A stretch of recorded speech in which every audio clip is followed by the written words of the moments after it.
After more than a year of exploring New Zealand, visiting some 70 anchorages, it was time to move on for new horizons.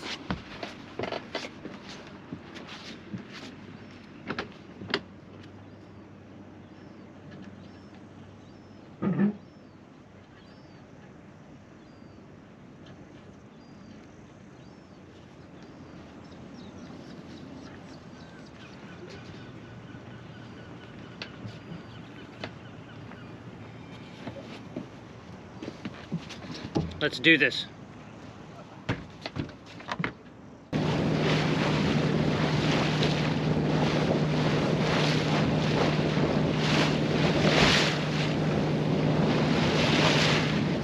Well, it's that time again.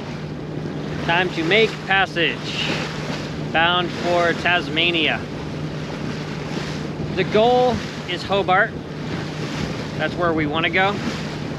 If the weather prevents us from reaching Hobart because of southerlies, the next plan B point of entry would be Eden, Australia, which is just north of Bass Strait. And plan C, last resort, is Sydney. We just have to run up to Sydney. That would be total last resort because it's really far from Hobart, which is where I intend on visiting. So, we're gonna sail with the wind we have. We have a really good weather window right now. So these first, like, I don't know, 3 or 4 days are really good winds. Nothing too spicy. And yeah, just make passage and do our best. It's definitely going to be the most challenging passage that I've done, weather-wise and wind direction-wise, because the systems move so fast across the Tasman, and it's a notorious sea. So it's no joke, but as the Albatross flies, the distance is 1,200 nautical miles to any one of those 3 locations from here. And I'm guessing it'll take me hopefully 15 days, maybe 18, but 15. It would be nice if I could do it in less. If we were in the trade winds, it would take like 10 days, but we're in the variables and you get wind from all directions. So it's time to settle in. Have a motor sail across Tasman Bay, get around Cape Farewell, and point northwest for the 40-degree mark.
And we are sailing.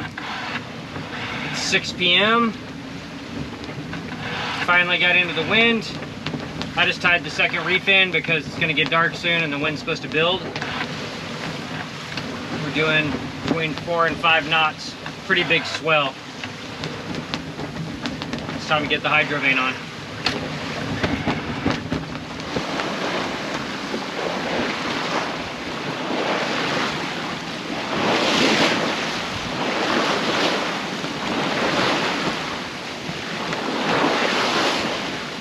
We're not even into Cook Strait yet and it's already getting real mean. Like I might have to tie the third reef in already.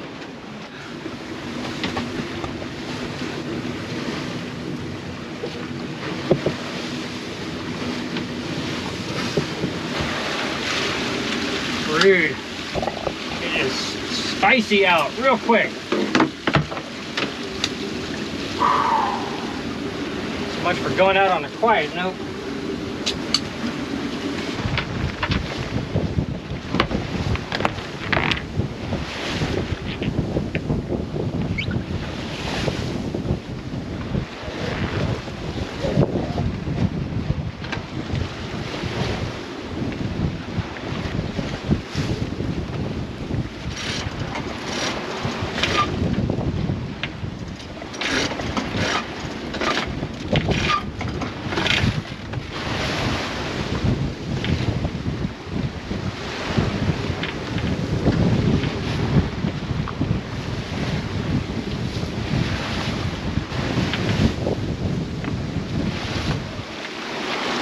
Gnarly.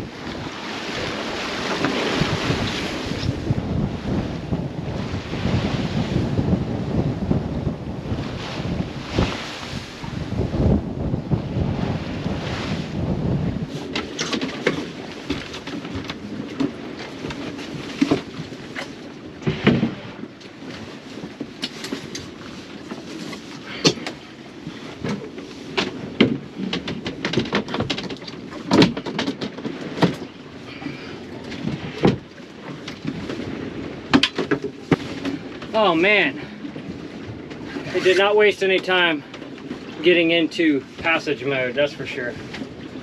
We're not even into Cook Strait yet. But I slowed the boat down to like 5 knots, so we're not slamming into those big waves as hard. Gnarly. Like we're literally not even into the Strait proper yet. So gnarly. And my best winch handle, even though it was latched onto the mast, went overboard. So now I have 2 winch handles left, but neither one of them locked. They're like frozen with salt, so I gotta try to get those free. Not good.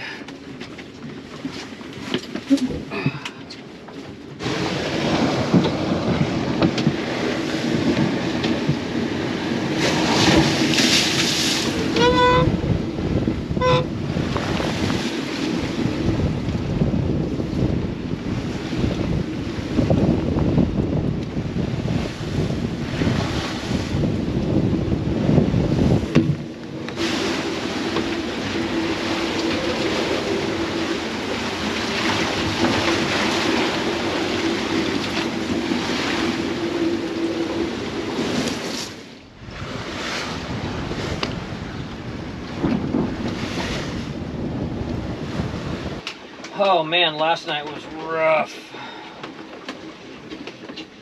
Really rough. I didn't film anything because it was dark and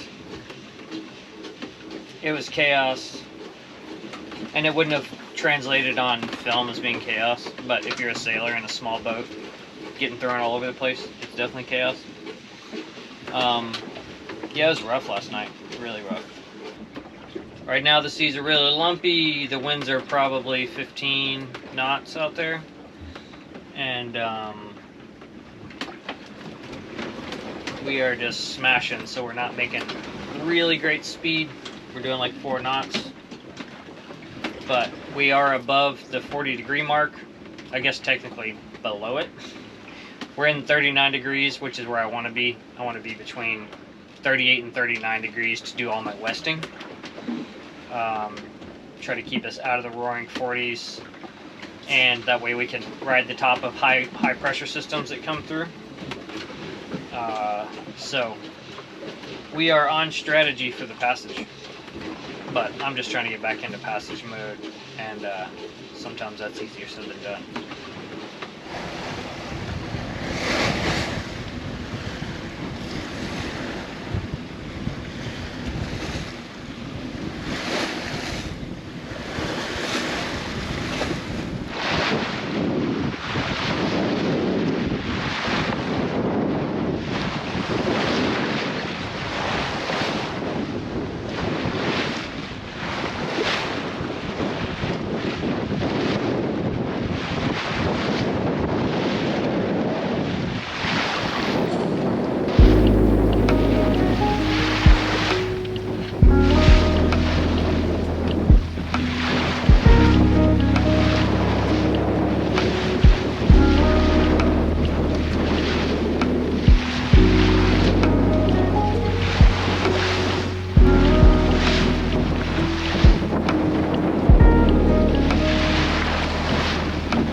Got this tanker a mile away.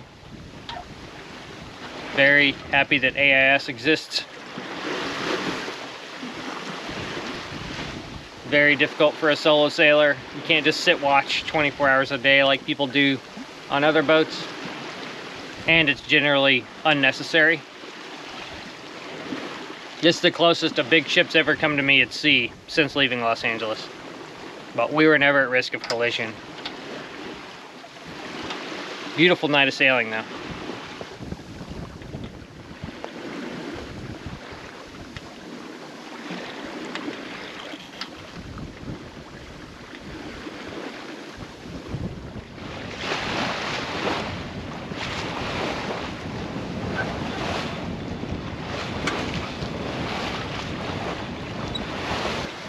The winds finally came up and started to back. We've been making like 7 knots for like 2 hours, which is awesome. It's nice because the seas haven't stood up yet with the wind, so we're able to really haul ass. I'm gonna keep that throttle down. Winds are supposed to increase a bit this evening, so I'll reef down at dark so it doesn't run away from us in the night.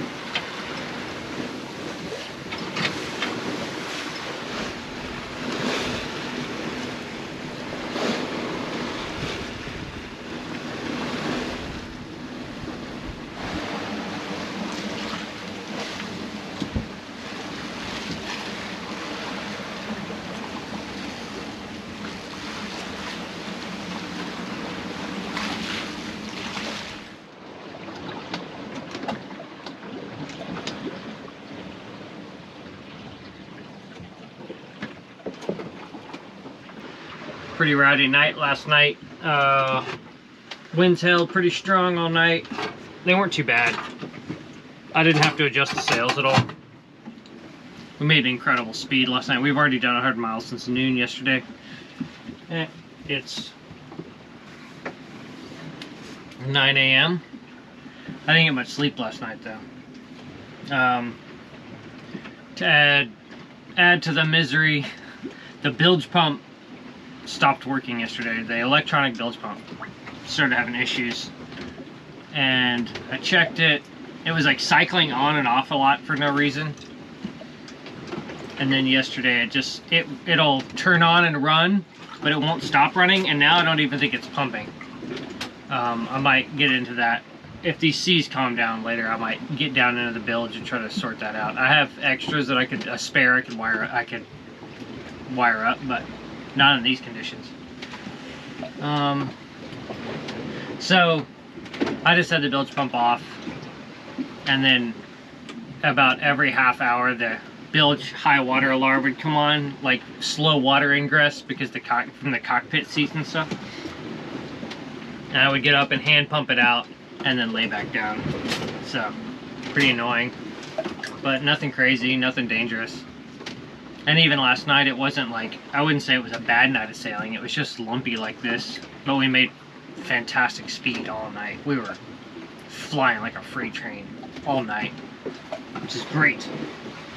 So I want to do the Tasman very quickly, as quickly as possible.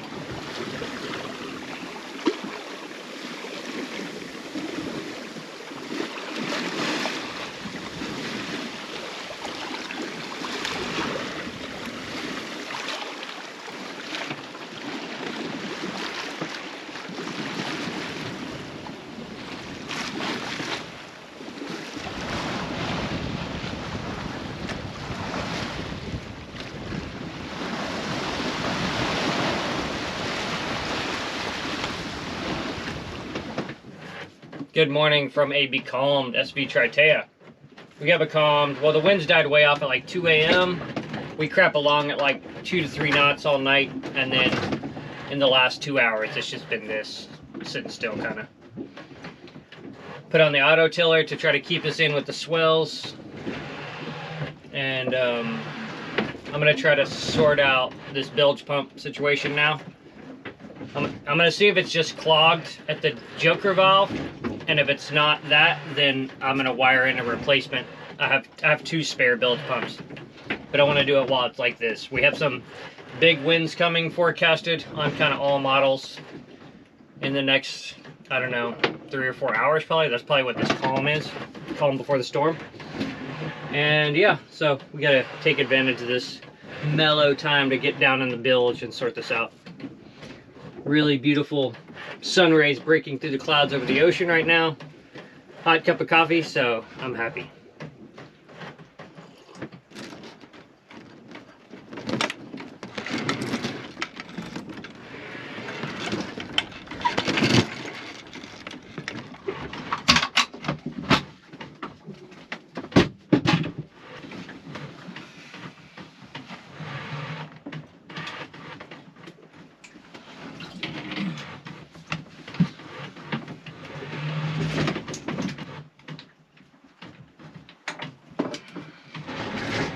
Okay, so the pump's still working.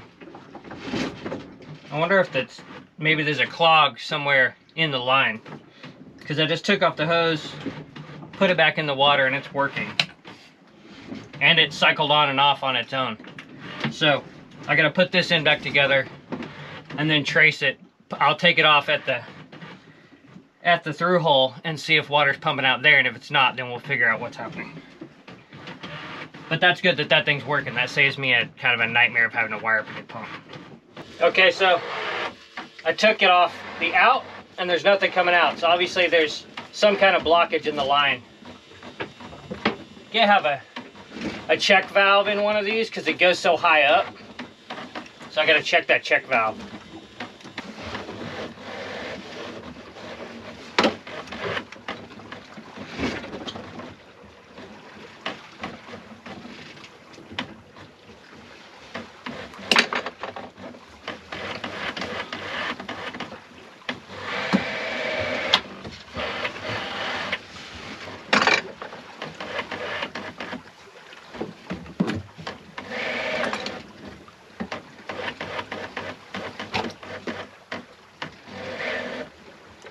So yeah, it's like it was, I don't know if it was something was jammed in the check valve, which, like, you know, I've always heard people say it's like bad to have check valves in bilge hoses, which it makes sense, but I have to, my pump has to pump like 4.5 feet out or more from the bilge to the out.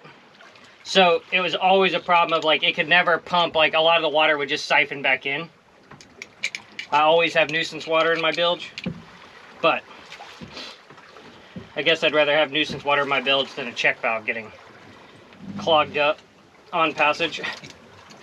So I just broke the check valve with the screwdriver. I just destroyed it, but now the piece is inside, so I got to try to get this end off, and we'll just use the remaining part of the check valve as like a hose joiner. All right, so here's the check valve. I'm gonna run the bilge pump now and see if it just pumps into the cockpit locker, and then we can put everything back together if it works. There we have it.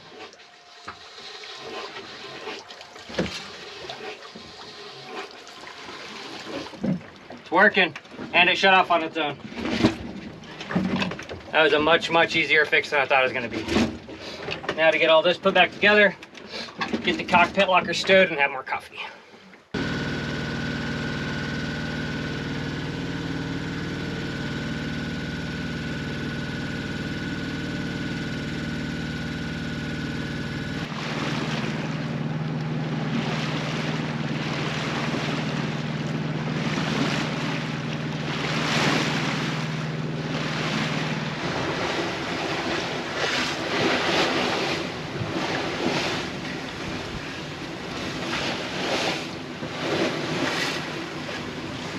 Well, the winds have arrived. It was a slow build compared to what the forecast said we were supposed to have. It took a long time. It's like 7 p.m. right now. And they're slowly building. I only had to run the motor for 3 hours, I think, or something. 4 hours. And yeah, just a moment ago it was like blowing 20. But it shows that we should only be on the outskirts of the worst. There's like a pretty gnarly system hitting the coast of New Zealand, so looks like we're just on the edge of the worst of it, and we're still pointing north. We are currently directly in line with Eden, but we're gonna sail above that and try to get above this high. It's Saturday right now. Sunday is gonna be pretty windy all night tonight and tomorrow, and then we're gonna have like pretty extreme calms on Monday. So we're gonna try to get above that high on Monday and do some spinnaker sailing. But if not, then we'll motor through it. We have enough fuel to motor for 70 hours. But obviously, we need to save some for the coast. Currently, it's looking like with the forecast, there's no way we can make Hobart. So a few days ago, I had realized that, yeah, now the target is Eden. And Sydney is the last resort, which is further north. But I would rather land Eden so that we can easily get to Hobart once I get in and get rested and check cleared in. Eden is just right above Bass Strait, and we are directly in line with it. It's due west of us right now, but we're going to go up above it so we can catch northerlies to sail down to it, the way the winds blow on that coast. You can see rain off in the distance on the horizon, and yeah, it's going to be a lumpy night.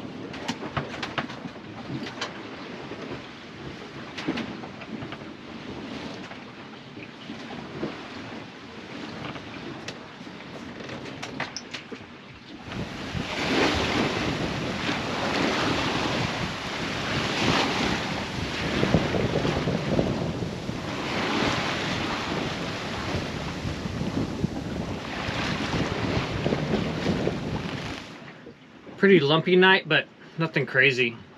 We made incredible speed last night, but like the wind shut off at like 4:38 a.m. like someone turned a spigot on a faucet. It just went psh, just nothing. It was crazy. And the seas were throwing us everywhere. All of a sudden I got up, went outside, and I was like, what in the hell? No wind. Now it's kind of come back a little bit. It only feels like it's blowing probably 14 knots though. Nothing crazy. But the seas are very sloppy from the blow.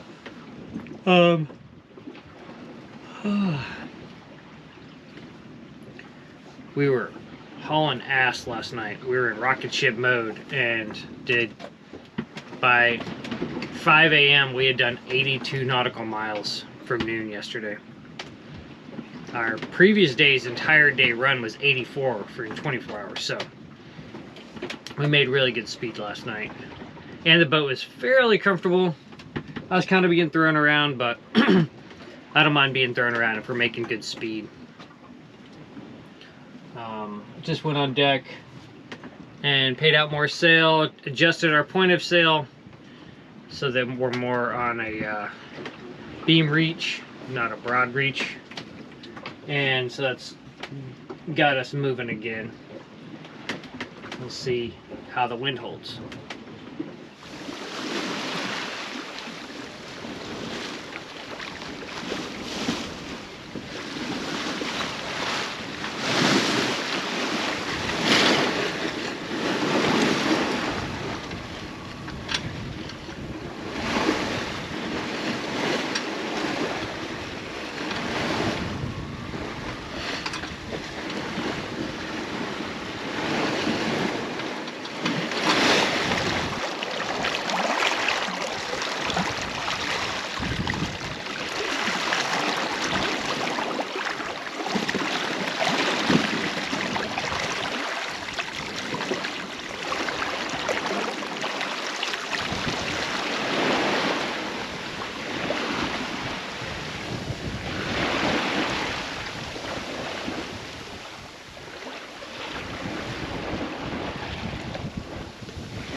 Just turned the engine on, all the wind's gone, huge slop. I had to reef the main, put the second reef in the main to save the slats from getting blown out from all the slatting. Furled in the headsail, started the engine. I don't know if the little auto tiller can handle these big seas. The largest ocean swells are like 3 meters, but then the surface is all this slop left over from all the wind. Running the engine at like 2,000 RPM to try to conserve fuel and to keep a little bit of the noise down below down. But I'm just worried about this auto tiller. I need this thing when we get to the coast really bad, so concerns me. But I'm not gonna sit here all night and steer, that's for sure. I would just drift. See there, it's getting sad, bummer. So I don't know. I'm gonna sit out here for a while and see what it does, see how I feel about it, and then make my decision as to how to go about it. There's just not enough wind for the hydrovane to do its job. It needs wind to steer, and there's no wind to steer by.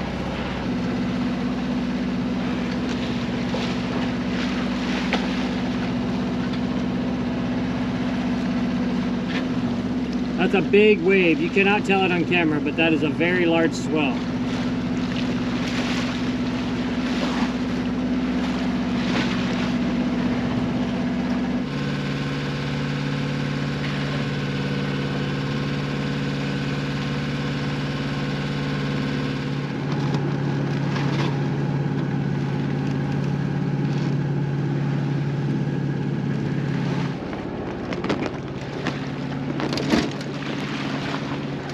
Well, we just changed course. We are now Sydney bound.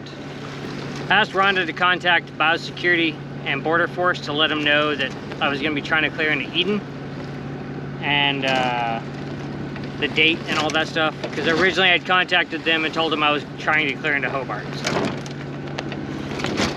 in looking for my voyage number for Biosecurity, I saw in the fine print the allowed clearing ports for non-commercial vessels, and Eden was not listed. So I asked her to call to confirm, and sure enough, only commercial vessels. They said I could clear in there, but it's gonna take 10 days for me to get clearance, which I'm 5 days from landfall. So, I guess that's on me for not like looking deeper into Eden, but I had seen it listed on a number of sites, including Australian sites, that it's an official port of entry. So, live and learn. Pretty big bummer, because that puts us even 200 nautical miles further away from Tasmania, which is where I want to visit. But we'll see what happens with all that. First things first, we got to get into land and get cleared in. Sailing into Sydney Harbor is going to be an adventure after being alone on a small boat for 2 weeks at sea, more than 2 weeks. Should be intense. So that's all in motion now. I'm actually closer to Sydney right now. I'm 600 miles from Sydney, and I'm 650 miles from Eden. So we're actually close. We're like half a day sail closer than to Sydney anyway. So there's that. So that's the update. And that's how you got to be with sailing. You got to be flexible and roll with the punches.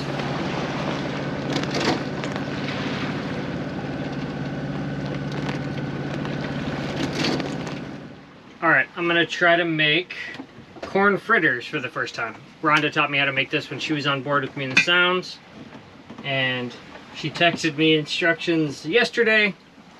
We'll see if I screwed up. Seems pretty simple. I can't believe I didn't know about this before. I would have been eating this constantly on passage. It seems like a very easy solution. Okay, so let's read how Rhonda says to prepare this so I don't mess it up.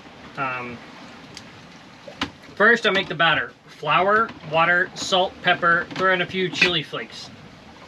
Throw in the corn, then play with the consistency. You don't want it too watery or too dry. Okay, so that seems pretty simple. And when she made it for us, it seemed very simple. And I guess you cook it in a little bit of olive oil in the pan. That's how I'm gonna try it. We'll see if it works. All right, here we go. Get our flour. Oh, one of the key things she said is it needs to be self-rising flour, which is what I have, because that's what I make scones with. So I guess we'll just do a cup of flour, and then I wonder if that's gonna be too much. See, here's the problem. Let's start with half a cup of flour and see what the business is.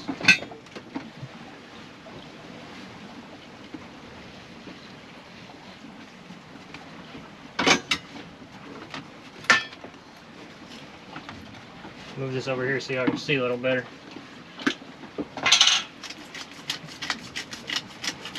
A little pepper.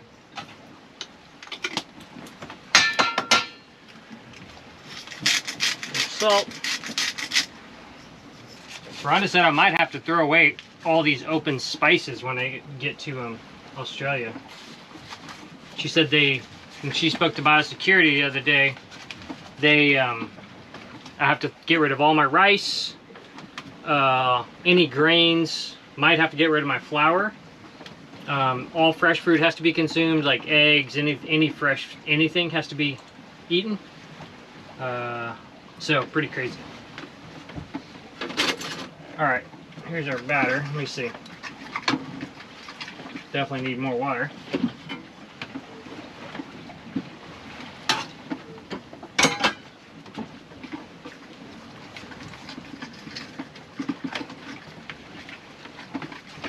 Oh yeah, we need more flour for sure.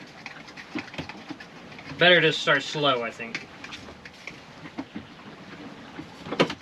Now that I kind of got a handle on this, I'll show you what it's looking like so far. I think I need more water. This is kind of what the consistency is. Seems a little thick, but I think I should add the corn now so that we really know what the consistency is with the corn.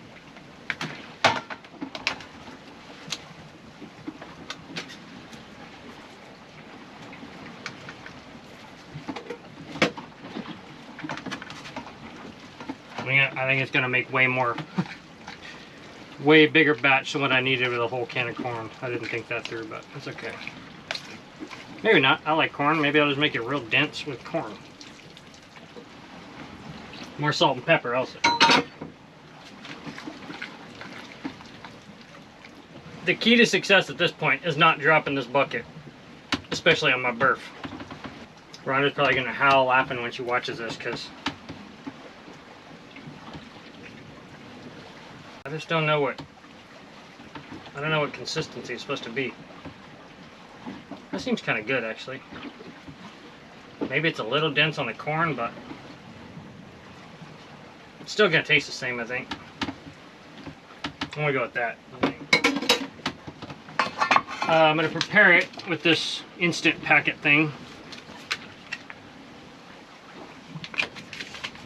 Santa Fe green chili.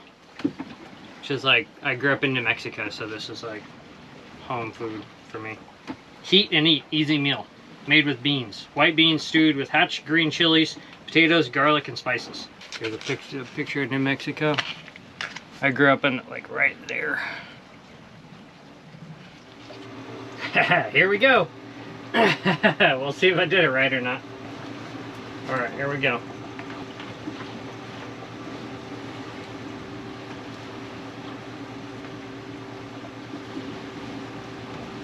She made them about the size of like a little bigger than silver dollar pancakes, so we'll do that.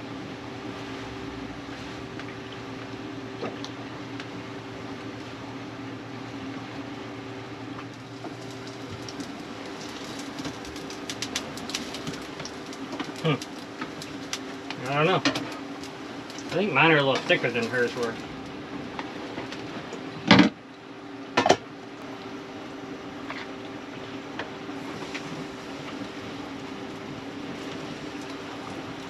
I'm gonna try them like a little thinner.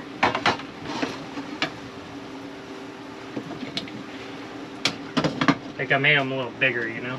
Bigger surface area, maybe it'll cook better. Alright, let's try the flapjack size ones. Oh yeah, these look better.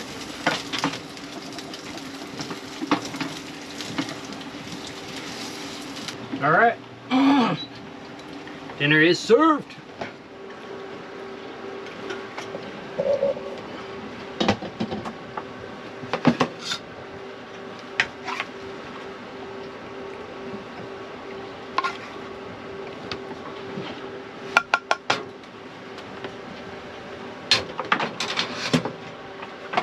Try one of those first ones and one of these second ones.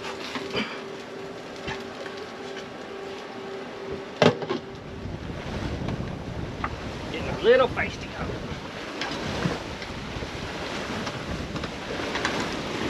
Here we go. Let's try it.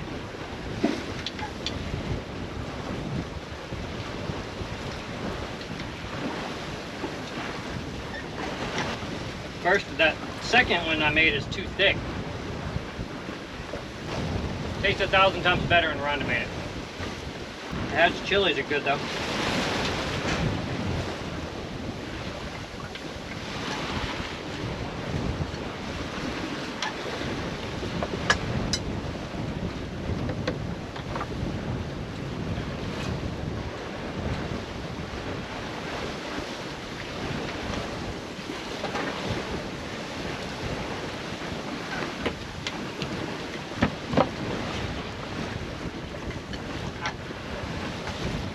Rid of the fatty.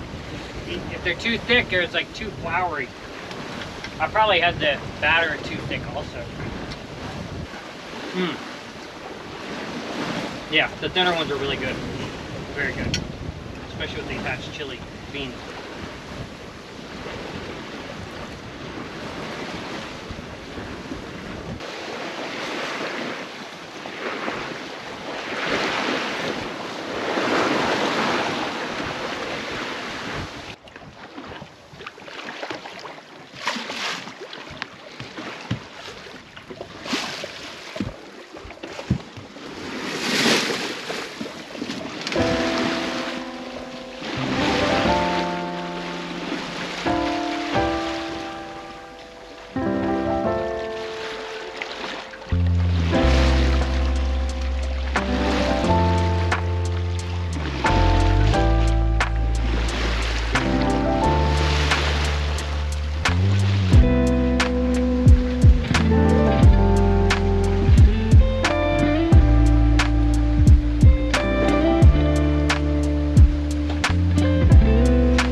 We just got crashed so hard by a wave.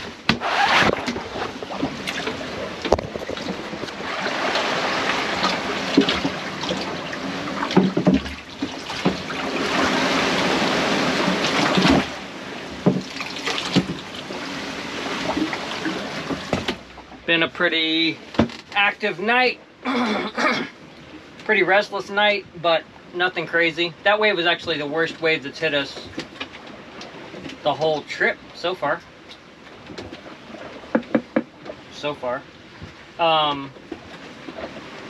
Yeah, pretty restless night. Nothing really bad, but lots of this silliness. But we've been making fantastic speed. It's almost noon right now, and we have done 114 miles, so fantastic day's run today. I'm very happy with that. And we're still on course. We're gonna go a little off course for the next, like, I don't know, 12 hours probably, a little south maybe, as the wind's back. But otherwise we're on course, everything's good. It's gonna be more of this lumpiness but good winds for the next like 24 hours or more. But I'll take the discomfort with the speed. So that's where we're at.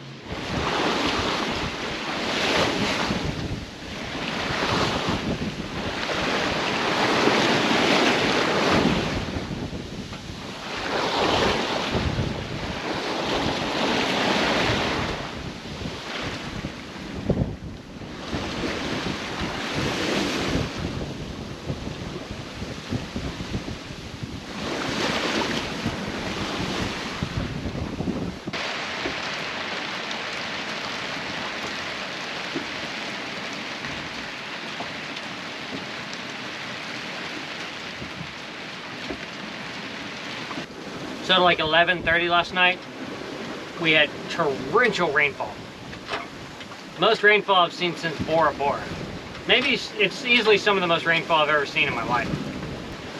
With that, the wind went away completely, and it continued to pour like that for, I think by 2:30 is when I got up, and I was like, the wind still hadn't come back, and it was only like lightly raining at that point, and we'd been drifting for like 4 hours. So at that point I got up, started the engine, and we motored for like 5 hours with like no wind at all. Sloppy sea, no wind, it was chill.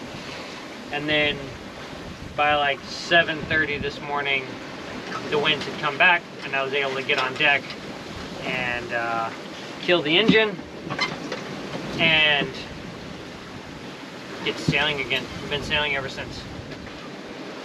Winds are starting to increase a little bit, but the forecast says we should have like pretty easy sailing for the next 3 days.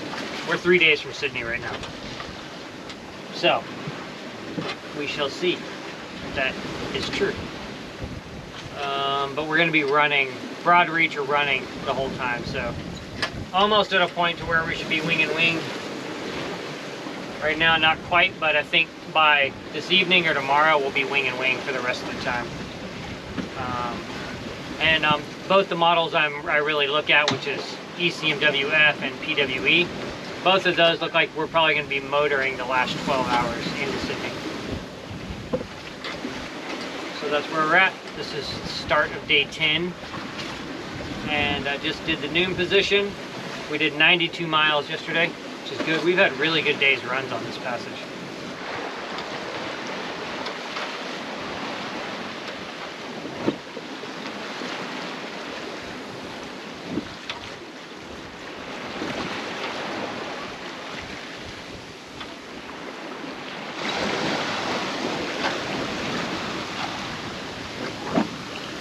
There's like 1,000 seabirds.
So, seems like my Iridium Go has like shit the bed. It's like, wouldn't send any of my text messages, and it wouldn't let me update my tracker position. It automatically is supposed to update it, but to download my tracker position, it wouldn't let me do that. And I rebooted it 3 times now, and it's just stuck on initializing. Before it would connect to a satellite and everything, and I was receiving texts, but I couldn't send anything. And we'll see. Now it's doing this like endless like loop of trying to reboot, which is a bummer. I just don't want my team to freak out. Like Rhonda freak out, my older brother David and Sarah and everybody that's worried about me out here. That's what I don't want to happen, is them to like panic. I've told them this before. I'm like, this is technology that could very easily like crash. stop working. It's electronics at sea. And like I send out like a float plan to everybody before I leave, and I'm like, if you don't hear from me within 3 days, then Colby, my little brother Colby, is going to activate my Starlink Global, because I have Starlink on board, but I don't want internet while I'm at sea, because I think it takes away the magic of being at sea, being disconnected. But then your loved ones get worried about you. And also I can't download weather, but I've downloaded the weather today and it looks great all the way up for the next 2 days, so I'm not worried about the weather thing. I just don't want my people to be like upset and freaking out. But this is a modern problem, right? Only until recently did we have the ability to communicate while we were at sea, like, you know, this thing. Maddening. Very expensive too. Very expensive, and to do this, you know, not cool. So that's how my evening's going. Sailing's been good. It's been cruising at like 4 to 5 knots. The winds came down a little bit, so it's not quite as crazy.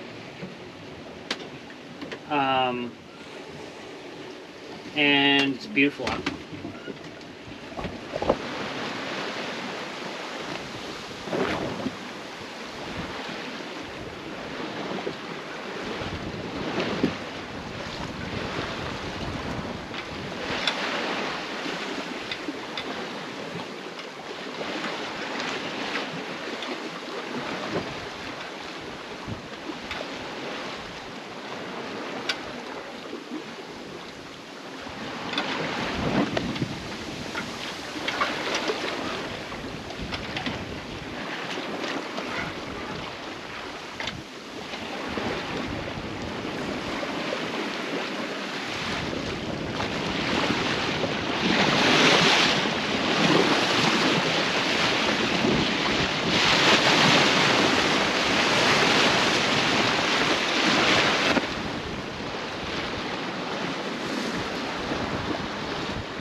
We had a pretty good night last night running wing and wing.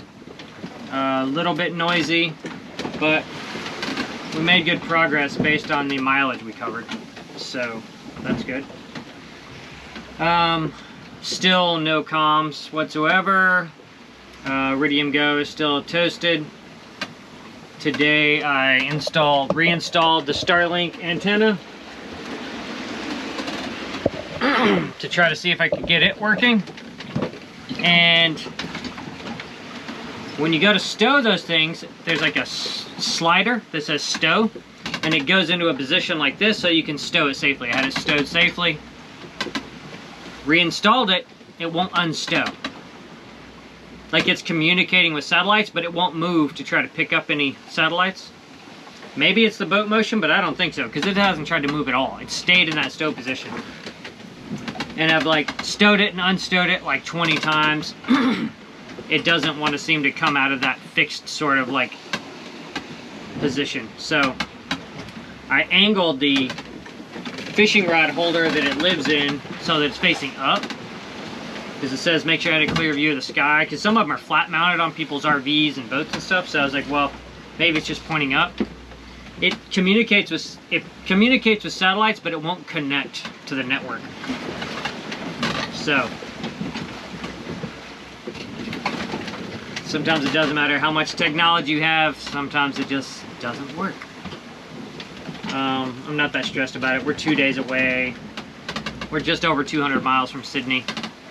And I'm not worried about it.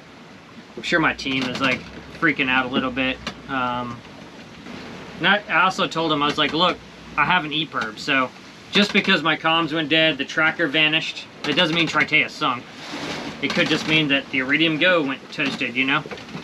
If my EPIRB went off, then that'd be a different thing.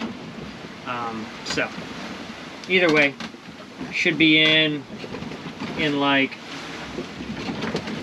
about 2 days time from right now.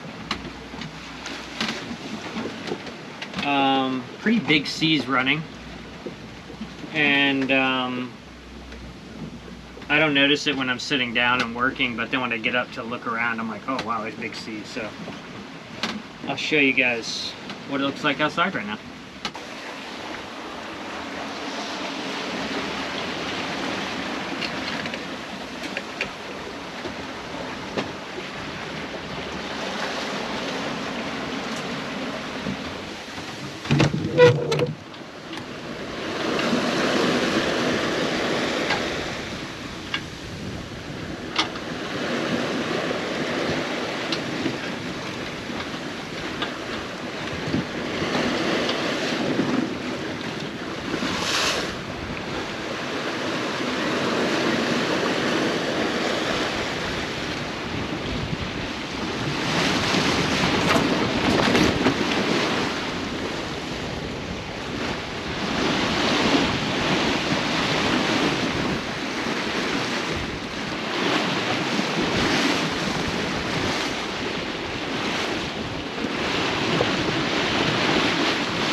We had a very slow slog of a night last night. Big seas, not much wind. I think we did a average of 2.8 knots speed all night last night. Pretty brutal. The boat's motion was okay. It was just, we were just going so slow. The seas are still up and confused, but nothing like they were even this morning when I woke up. Started the engine at 6 a.m. because we were doing like 1 knot. And thankfully we have enough wind to let the hydro vane do the steering. These seas make it impossible for the little tiller pilot. So all is well. We're just creeping to the Australian coastline. This is the start of day 12. We did 71 nautical miles yesterday, which is our worst day so far, mileage wise. And trying to keep my head in the game. At this point, it's like I'm just ready to be there. We're 150 miles from shore right now. So I just have to like keep my head in. I've just been reading. I'm reading a book about Magellan. Just been reading. Yesterday I edited all day, edited videos all day. But today I've just been reading. Got a little bit of rain a second ago. It's threatening some more rain.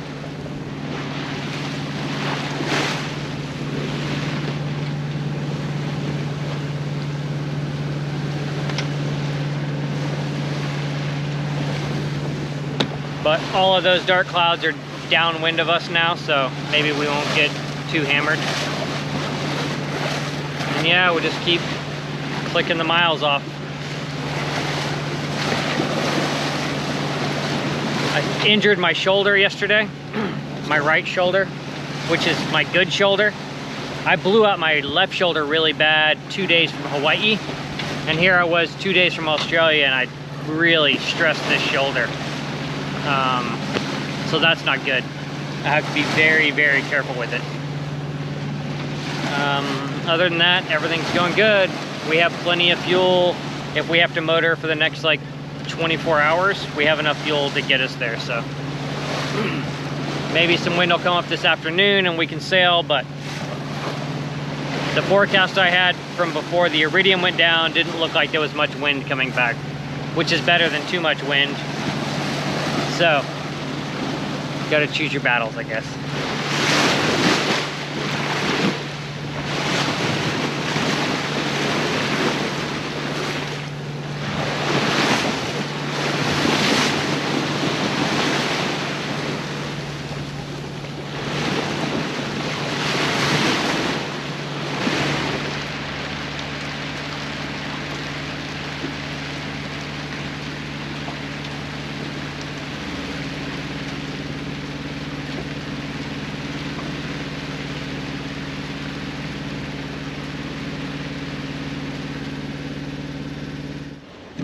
We have been getting hit with squall after squall after squall. We're sailing at decent speed now in sort of the right direction, but it's like 6 o'clock. My gut tells me I need to at least put the first reef in the main, just because it got out of control a couple times. Not the main necessarily, but the boat. I hate to slow us down at all, but I know it's the right thing to do, and I know I don't want to do it in the dark.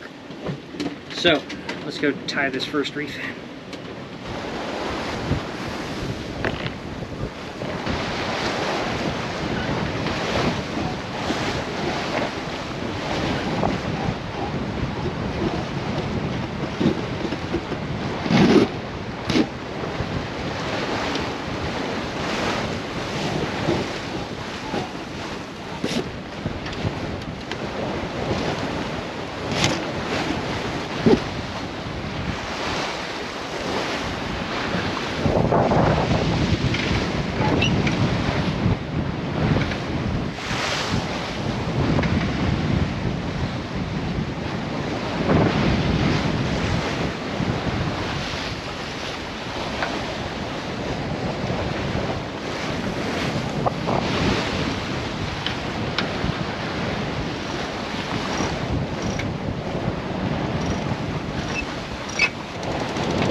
Simple as that when the wind's not up.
gonna creep through the night wing and wing. See what the squalls do with us.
Hell yeah, that was Sydney Maritime Rescue.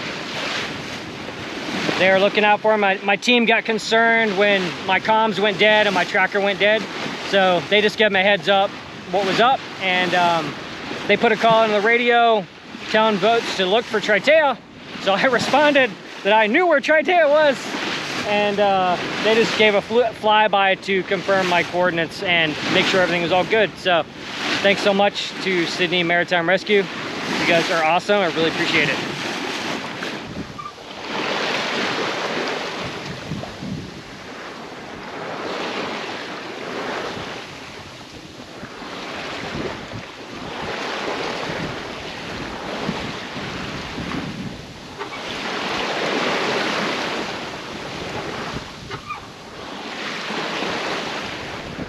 We are currently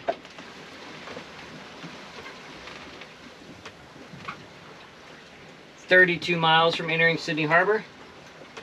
We have absolutely perfect sailing conditions right now. We're doing like 5.6 knots, and the boat's like feels like it's going 2 knots, which is ideal. Flat, happy, quiet, but making really good speed. Considering I was making like 2.5 knots for like 36 hours, which was hellish. Feels nice to be able to sail into Sydney Harbor. I was stoked when I was able to turn off the engine and just sail in. Like I've said before, this is the only passage I've ever motored on. And I added up the hours, and so far we motored 69 hours of this passage. And the main reason was because very, very dangerous storms happen in the Tasman Sea. So you don't want to linger. And I still have enough fuel to motor, I think, for another like 30 hours. Which is shocking. I thought I brought enough to motor for 70 hours. We've reached 69, and I still have like 15 gallons of fuel left. So, but I'd much rather sail in as much as possible. And now that I was able to get online and talk to my people and let everybody know I was safe, that kind of dialed everything back for me. Like now that I know all my loved ones aren't upset and like terrified, because I was supposed to be in by the pacing that I had been going. I should have been in like 2 o'clock today. So I was over, like I was already like not in when they thought I was going to be in, even though it's a sailboat. And I tell them, like, you never know. You gotta have a big leeway for sailboats. But if they love you and you've vanished off the face of the earth for 2.5 days, and for the last, 10,000 miles they've been able to like watch your progress and hear your updates and reach out to you if they need to, then it's kind of an abrupt stop for everyone. I had a nice 2 days. I just edited and read my book. Reading this book on Magellan, Over the Edge of the World. And they had it way worse than I did. But my comms went down. That was it, you know.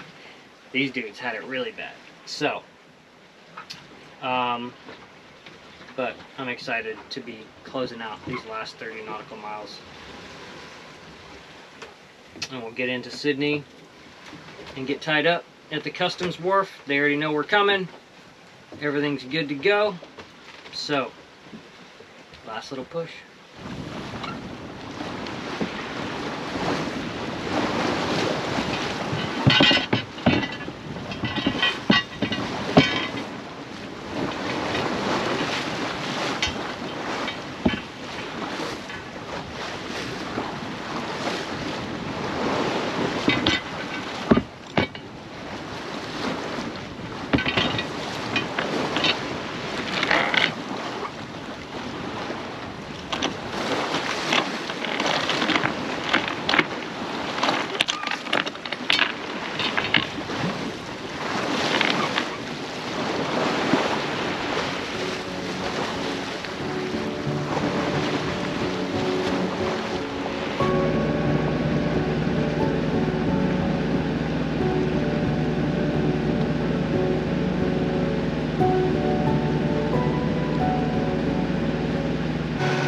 So we just crossed into Sydney Harbour, into the entrance, into the Sound.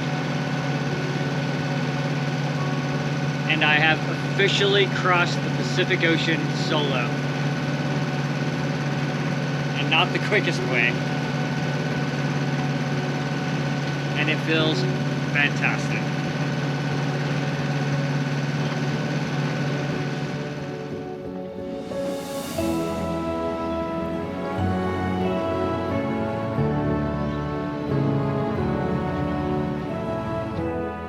What an incredible journey the last 2.5 years have been.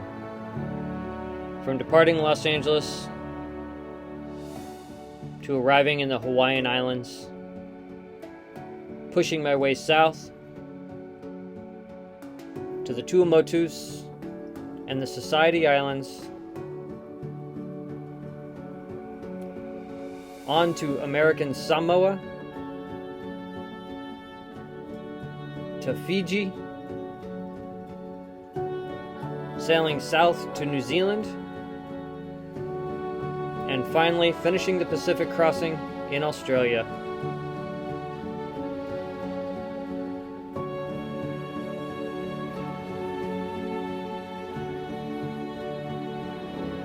All in a 30-foot, almost 60-year-old boat. What a journey. Thanks so much to my shore team. I really appreciate all of your efforts, and I'm sorry you had to endure such a stressful passage with my comms going down. Let's hope the future passages are less eventful. Thanks for watching. I hope you enjoyed this film. If you did, make sure you hit that subscribe button so you don't miss any of the upcoming Australian adventures.